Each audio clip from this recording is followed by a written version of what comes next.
Om Namo Bhagavate Vasudevaya. Narayanam Namaskrityam Naram Cheva Narottamam Devim Saraswatim Vyasam Tato Jamudirayat.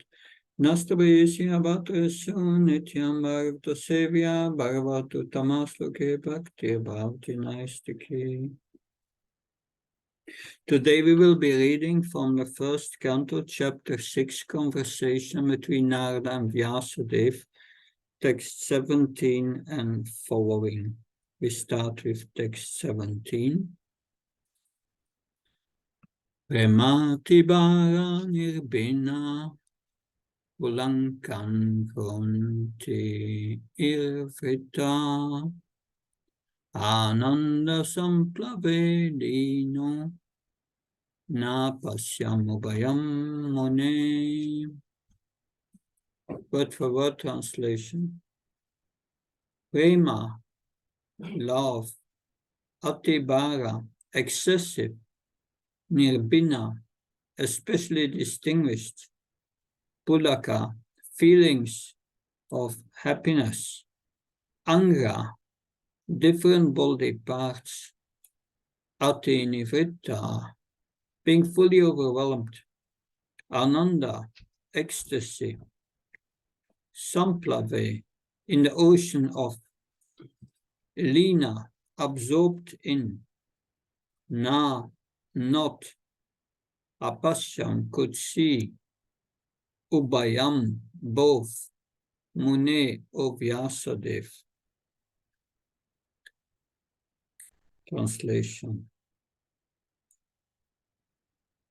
O Vyasadeva, at that time being exceedingly overpowered by feelings of happiness, every part of my body became separately enlivened.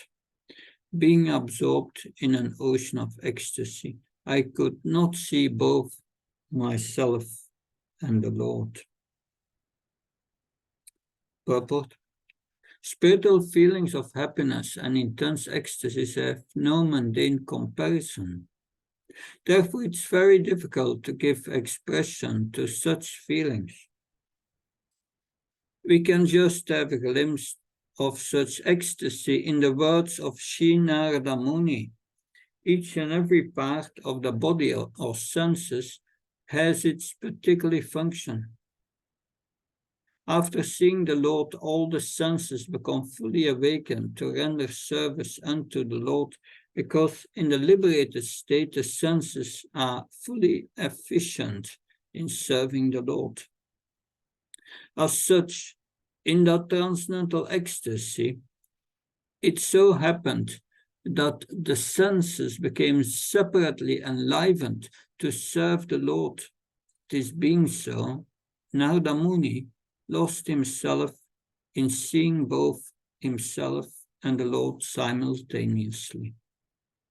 I repeat the verse again. Premati bara nirbina pulakangro trinifrita ananda sampavelino na pasyamubhayam mune. O Vyasadeva, at that time, being exceedingly overpowered by feelings of happiness, every part of my body became separately enlivened, being absorbed in an ocean of ecstasy. I could not see both myself and the Lord. Omahyanatimandasya jananjana slaka sakshun militam yena tasmai shri gurave namah. Chitchetayamanovistam staptam yena bhutalishvam yam dadati svapadantikam. Vandeham shiyo shiyuda padakamalam shigum vaishnavamsha. Shirupam jagajatam sakanaragnatam vitam tam sajivam sabaitam sabdutam parijana saitam Krishna chaitanya devam. Shri Radha Krishna Padam Sagalita Shivshakam Vitamsha. He Krishna Karuna Sindhu Dinabandha Jatpate Gopesha Gopka Kanta Radha Kanta Namastate. Tapta Kansana Gaurangi Radhe Vrindavanashve Vishabhana Sutta Devi Pranamama Hepi. Vaha Kalpa Visha Kripa Sindhu Visha Patanam Pavanabhyo Vaishnavyo Namo Namah. Jaya Shri Krishna Chaitanya Prabhu Nityananda Shri Advaita Gadadhar Shivasadi Gaura Bhaktavanya. Hare Krishna, Krishna Krishna, Hare Hare, Hare Ram, Ram Ram, Hare Hare. Namo Vishnupadaya Krishna Vastaya Bhutale Srimati Bhaktivedanta Swami Kinamani. Namaste Saraswati Devi Gauravani Pacharani. Nirvishesha Simyavadi Paskachari Desatani. So Narada Muni, that he explains about his previous life, how he got his spiritual body. It is a great demonstration of the power of bhakti. That, and that is what he wanted Srila Vyasadeva to hear. Now, in this verse of today, that we have heard last week, how after the passing away of his mother, he went to the north, and he went to so many countries, and he saw schools, mines, forests with dangerous animals, but he had no interest. He was focused on the chanting of the holy names. And now, at a certain time, he felt very tired, and he came at a pond of water and took a bath, felt refreshed, and then he sat on a pipala tree, a banyan tree, and then he got his experience, which is described in this verse. All his senses at the same time were enlivened, and he could not see the Lord and know himself. He was completely absorbed in bliss. That so about 30 years ago, 18th of September 93, Bhakti Charamad spoke on this verse. That and he makes a point that a spiritual experience is beyond the scope of the activities of the senses or the mind. It's not an experience of the senses of the mind or the mind. It's beyond that. With our intelligence, mind, and senses, we cannot perceive the spiritual nature. Impossible. The spiritual nature is transcendental to material nature. That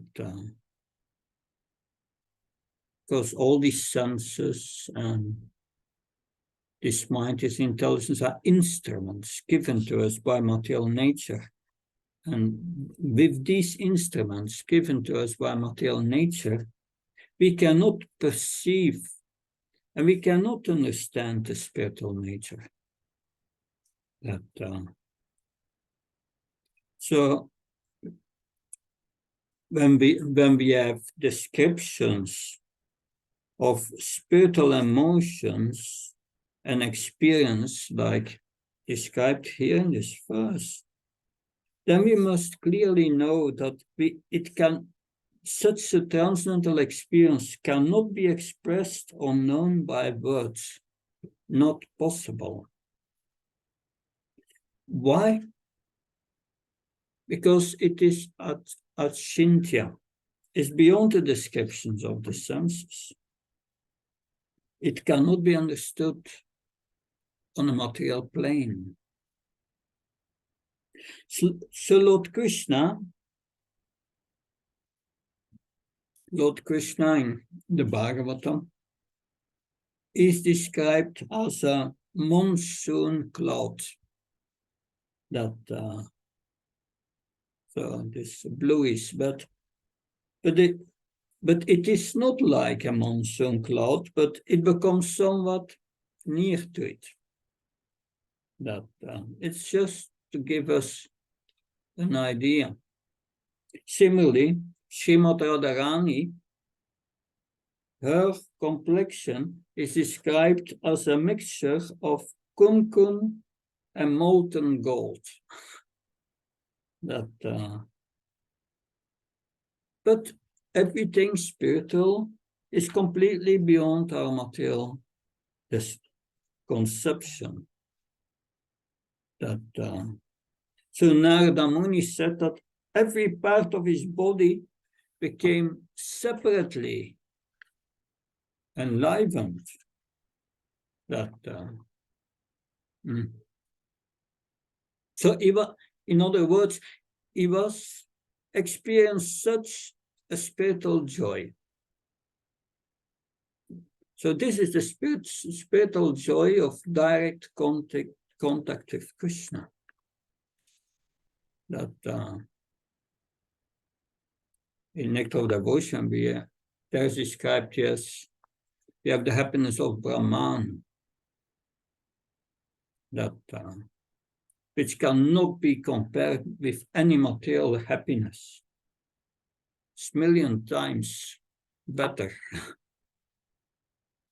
That even one drop of the happiness of Brahman cannot be compared by millions times multiplying the material happiness.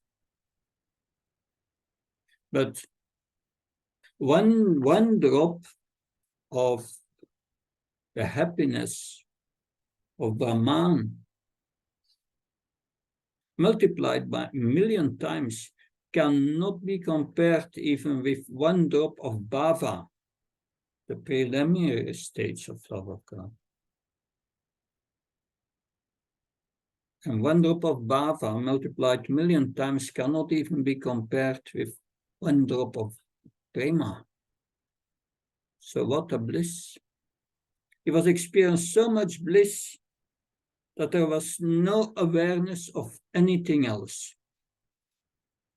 He had no awareness of Krishna, he had no awareness of himself, alone the bliss was so overwhelming that there was no awareness of anything else.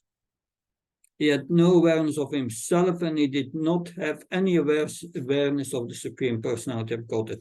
His consciousness was completely submerged in a state of bliss. And in that bliss, he lost himself. So in spiritual bliss, one transcends material consciousness. One is not aware anymore of the subtle body, the gross body, the external world. And one becomes conscious of the spiritual nature at that moment. This consciousness has been described by Srila Prabhupada as Krishna consciousness. That's our aim, to attain that. So in the height of Krishna consciousness, in the highest ecstasy, one loses all material consciousness. It is described in Bhakti Rasamrita Sindhu that when one sees the personality of Godhead, one's senses merge all in that seeing capacity. So when one sees the Supreme Lord, there is only the seeing. That all the other senses, one loses them. No awareness of hearing, tasting, just seeing. That has been explained by the Gaudiya Acharyas, especially the Goswamis. They said when one faints, when one sees the Supreme Lord, he becomes so absorbed that one faints. And then the Lord comes and touches the devotee. And by that sense of touch, the sense of touch takes over, and the devotee does not hear anymore and sees anymore, and just the sense of touch. But in that experience, it's so overwhelming, he again faints. And then the Lord allows his smell to enter to the nostrils of the devotee. And then all the senses merge into the smelling faculty. In this way, we see how the entire consciousness takes shelter only of one sense perception. On a material platform, we know, yes, when we like something very much, then we become easily absorbed in it. So this experience is there also on the material platform. But on the spiritual platform, is experienced in its perfection, this absorption in Krishna. In that, I many times observed my spiritual master. When he would take darshan of the deities, he would not see anything else. So absorbed, deeply absorbed. That. So this was the experience of little Narada in his previous life. But what happened then? The bliss did not last. That I just screen again, share the text again. So I read the text again and then go to the next.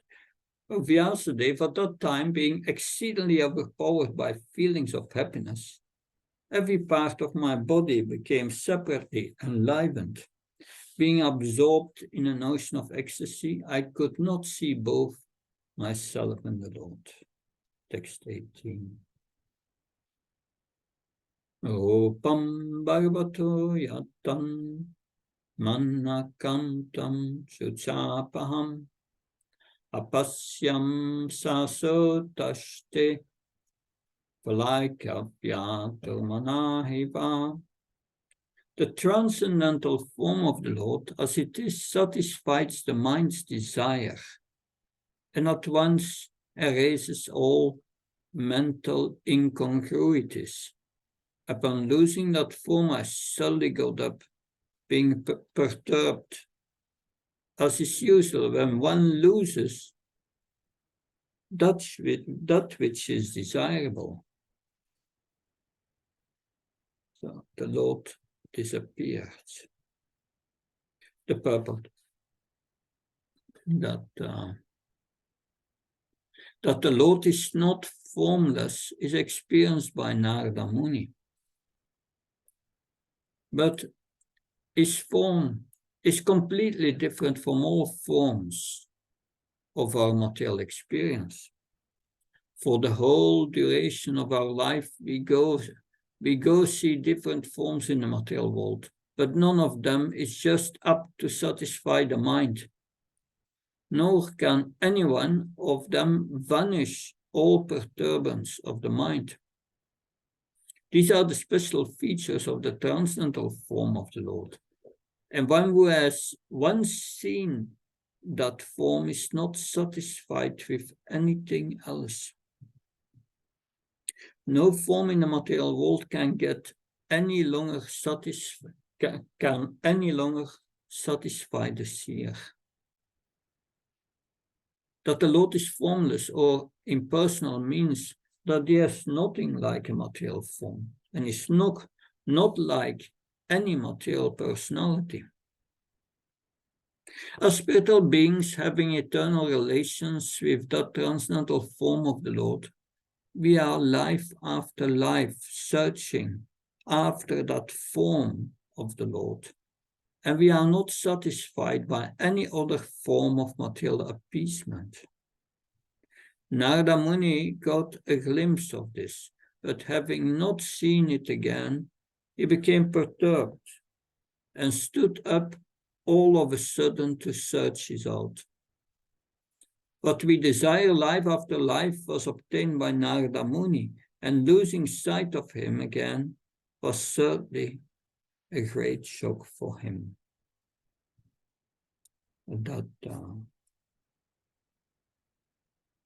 So the process of Krishna consciousness, Srila Prabhupada mentioned many times, is the process to see the Lord face to face.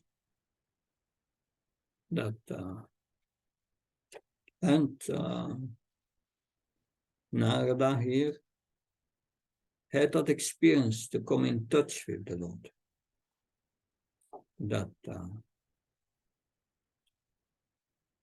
What we are all seeking for in this world is love. But love is only to be found in our relationship with Krishna. That love is reflected by his pure devotees, by his devotees.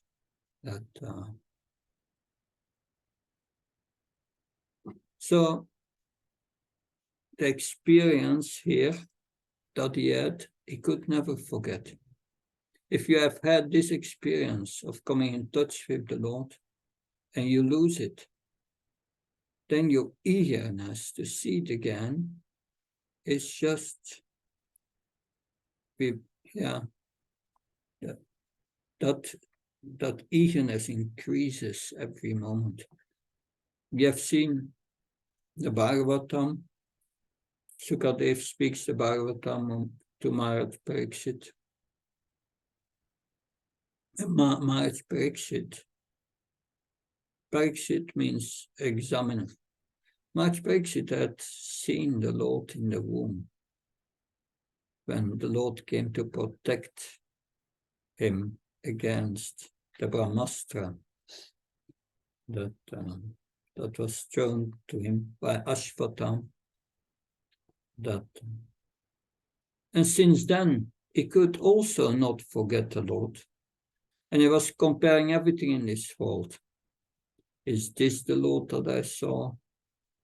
He was searching for the Lord everywhere. So he had also that eagerness. And then, of course, is the example of Ajamil. Ajamil with his near-death experience. And he saw the Yamadutas and the Vishnudutas. And the Vishnudutas had the same form as the Lord. And he could not forget them. It is at Ajamil, after hearing the conversation between the Yamadutas and the Vishnudutas, he got 3 benedictions.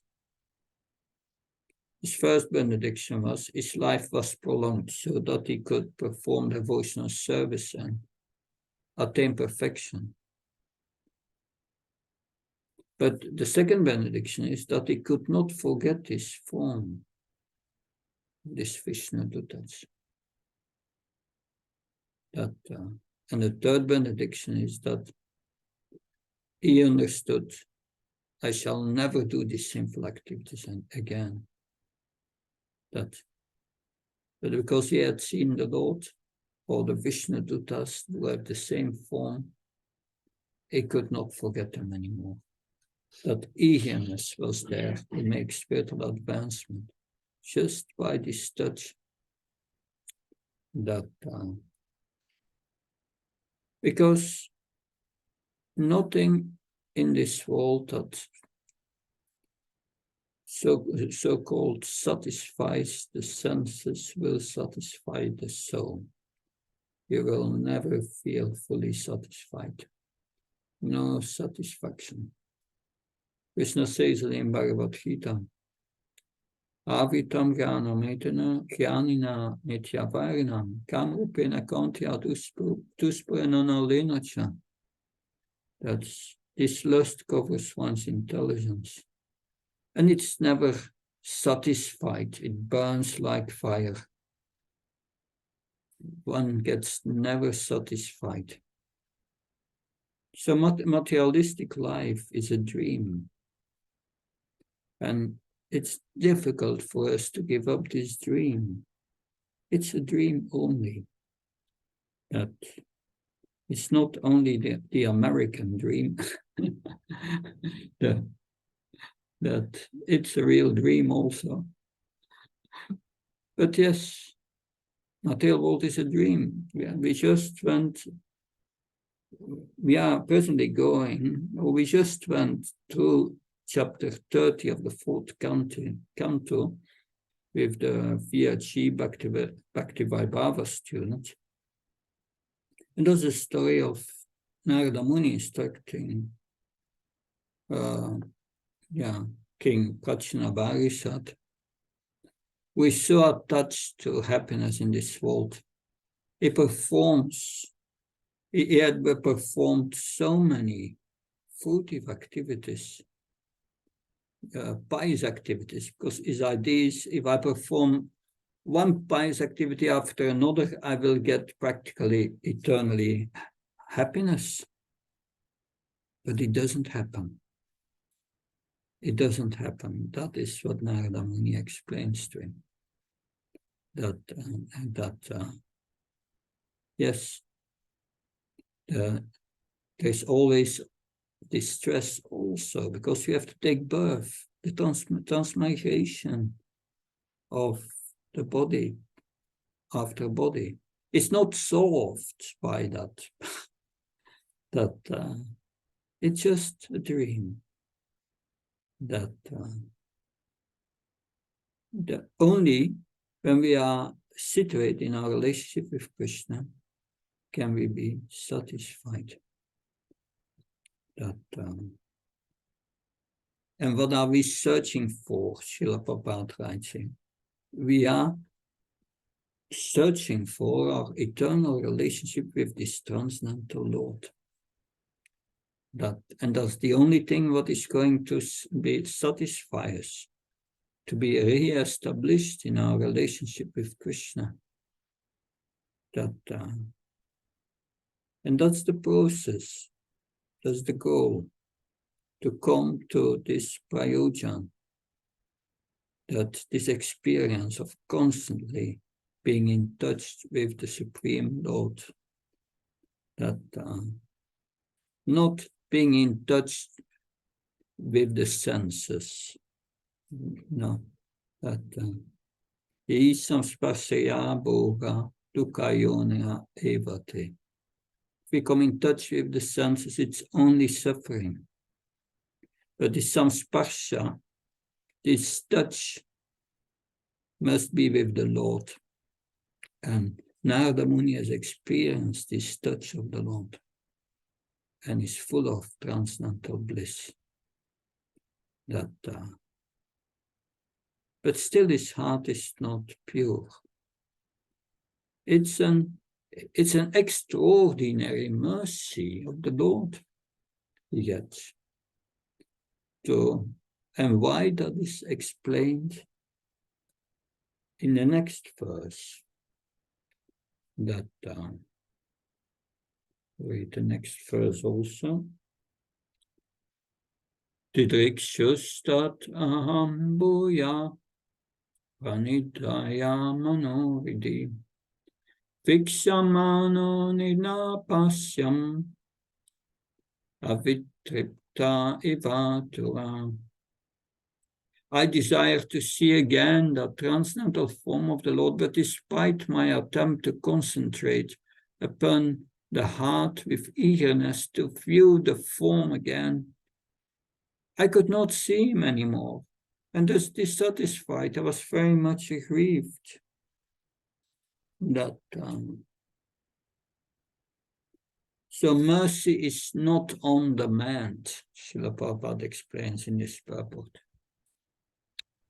There is no mechanical process to see the form of the Lord. It completely depends on the causeless mercy of the Lord. We cannot demand the Lord to be present before our vision, just as we cannot demand the sun to rise whenever we like. The sun rises of its own accord, so also the Lord is pleased to be present out of his causeless mercy. One should simply await the opportune moment and go on discharging his prescribed duty in devotional service to the Lord.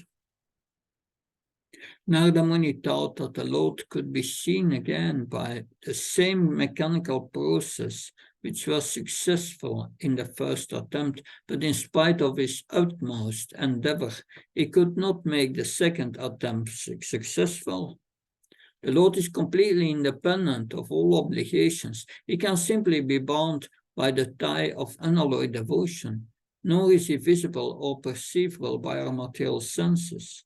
When he pleases, being satisfied with the sincere attempt of devotional service, depending completely on the mercy of the Lord, then he may be seen out of his own accord. So being satisfied with our sincere attempt of devotional service. So that same principle is already explained in Bhagavad Gita.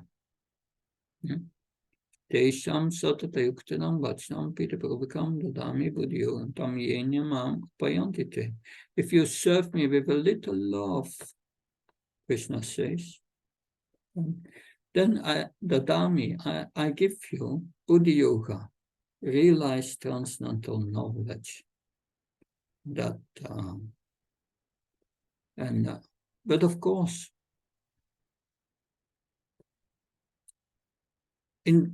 especially as neophytes, we don't have love. If there is no love, Krishna will not give. So that's a problem. That we need mercy.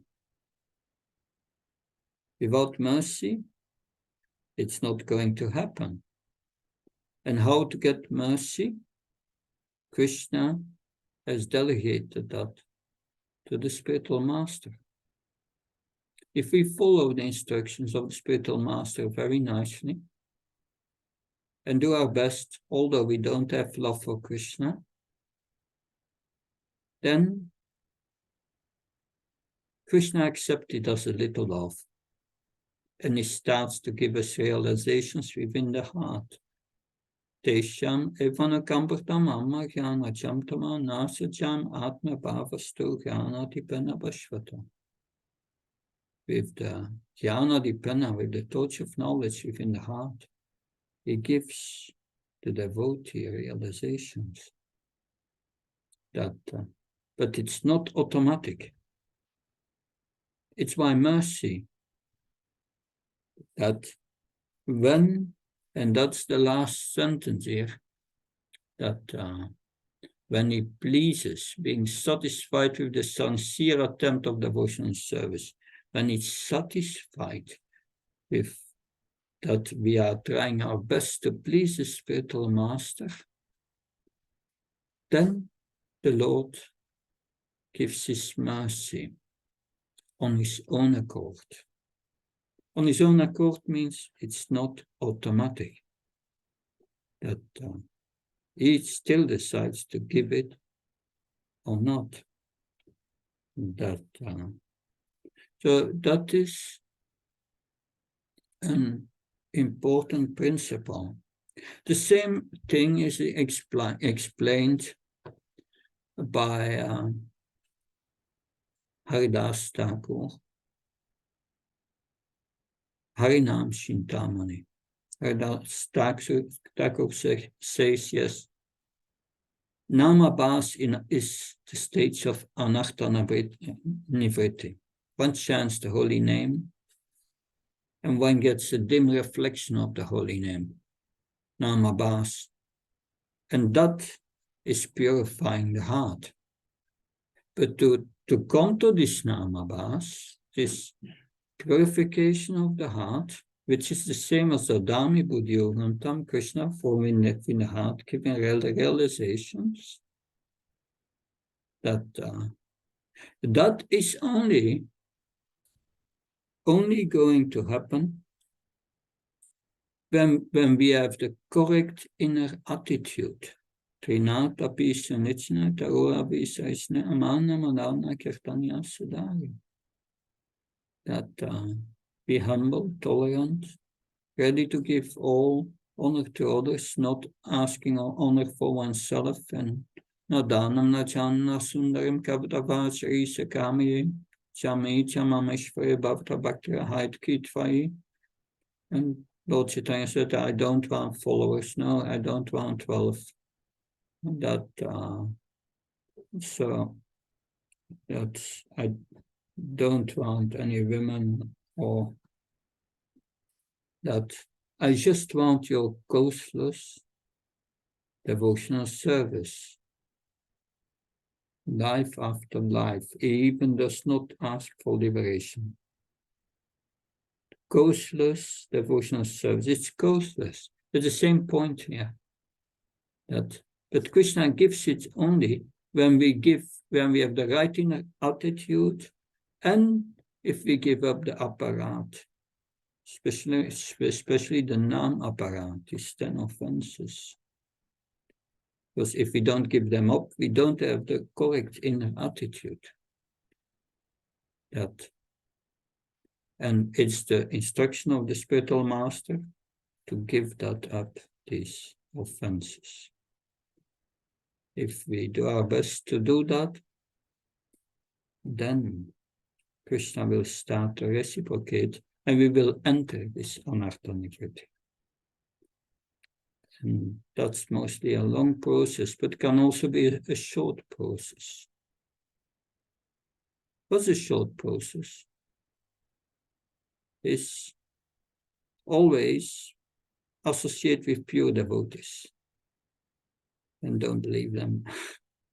That's a very short process. And many have experienced that, how they became purified when they traveled with Prabhupada, or those who have traveled with Bhakti Charumaraj also. There's always some purification.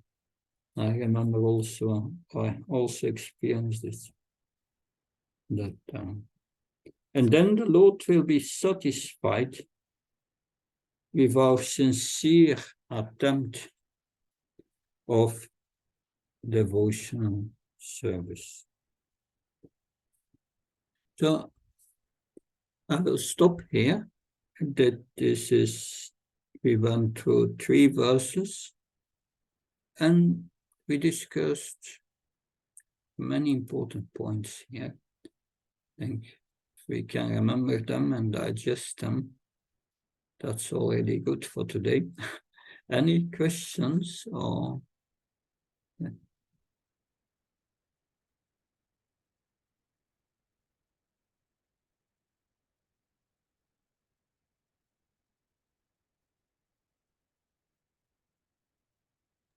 Hare Krishna Maharaj.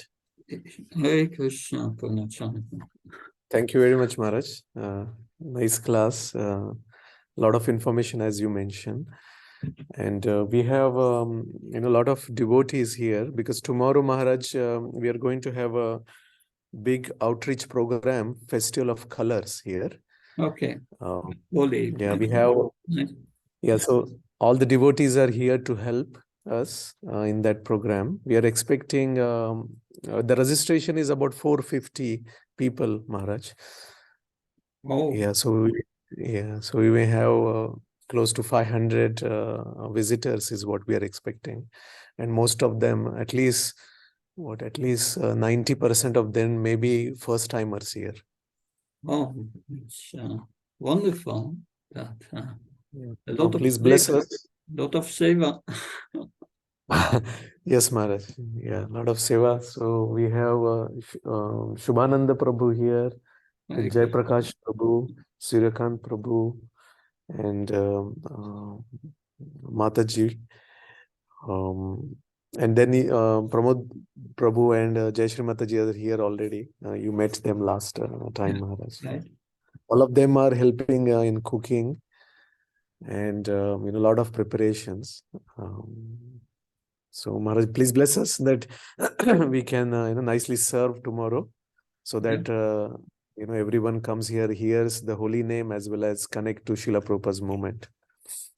Pray to Guru Maharaj, Srila Prabhupada, and that Lord Chaitanya and Nityananda may bless you fully. Hare Krishna. Thank you, Maharaj. Yeah.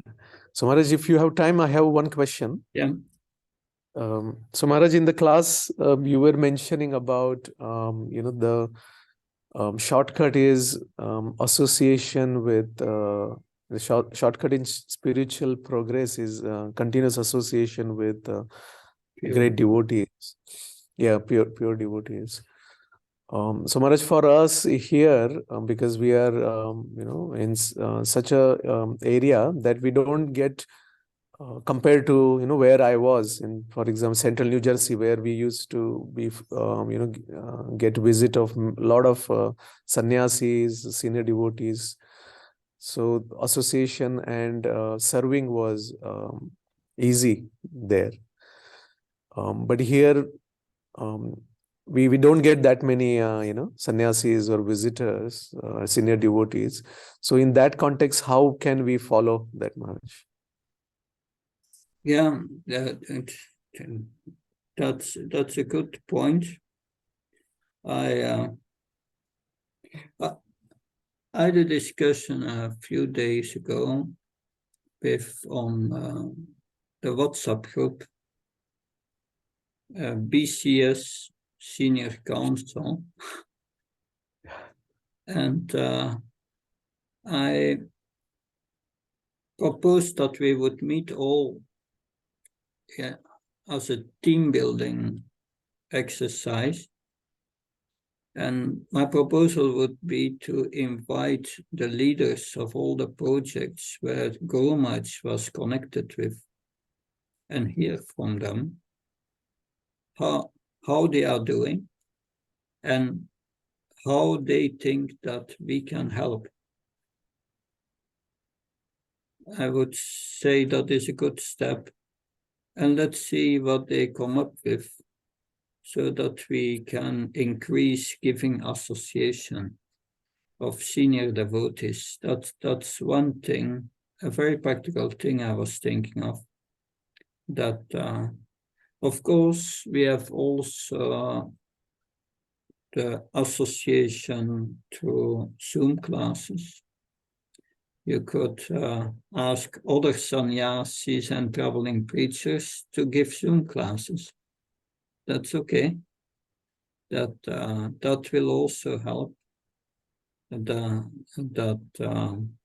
then, of course, hear regularly Srila Prabhupada lectures also. That's important. That because he's our main Shiksha Guru. And so these are three things I think of, because in the 11th canto in the Uddhav Gita, Krishna explains to Uddhav how to develop Vraja Bhakti. You say Vraja Bhakti you can only develop by taking shelter of my pure devotees.